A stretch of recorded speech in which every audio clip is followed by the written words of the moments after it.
আসসালামু আলাইকুম। আজকে আলোচনা করব একজন পাঁচ ওয়াক্ত নামাজি এবং একজন কামেল পীরের কথা। তবে ওনাদের দুজনের জীবনীটা আলোচনা করব আজকে আপনাদের সামনে। তবে আলোচনা মূলে চলে গেলাম, বেশি কথা বাড়িয়েব না। তবে সেই ব্যক্তি পাঁচ ওয়াক্ত যিনি নামাজ পড়ে, তিনি মনে ধরলেন যে একজন পীর তিনি ধরবেন, একজন কামেল গুরুর হাতে হাত দিয়ে বায়াত গ্রহণ করবেন। তখন তিনি এই চিন্তা যখন তার মাথায় আসলো, তিনি একটা পীরের দরবারে চলে গেলেন। একটা পীরের দরবারে তখন গিয়ে তিনি মুরিদ হয়ে গেলেন।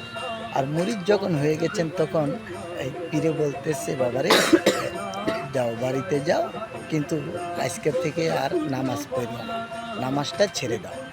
তখন তিনি মনে মনে ভাবতে লাগলেন যে সমস্ত পীরে নামাজ পড়তে বলে, কিন্তু ইনি আমাকে নামাজ পড়তে নিষেধ করে দিল, বুঝলাম না কিছু। তিনি মনে মনে এই জিনিসটা রেখে তিনি হাঁটতে হাঁটতে বাড়িতে যাচ্ছে, আর মনে মনে চিন্তা করতেছে যে পীরে বলছে নামাজ পড়ো না, আমি যদি বাড়িতে গিয়া পড়ালাই তাহলে কি পীরে দেখব?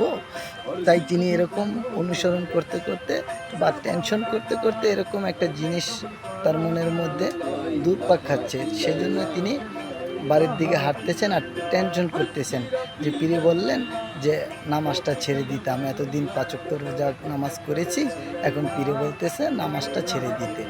তখন তিনি চিন্তা করতে করতে গেলেন, যাওয়ার পরে যখন বাড়িতে গেলেন তখন তিনার এশারের আজান দিয়ে দিল। এশারের আজান যখন দিয়ে দিল, যে ব্যক্তি পাঁচ ওয়াক্ত জামাতের সাথে নামাজ আদায় করে তার কলিজায় কি আর মানতেছে, মসজিদে আজান পড়তেছে, আল্লাহু আকবার।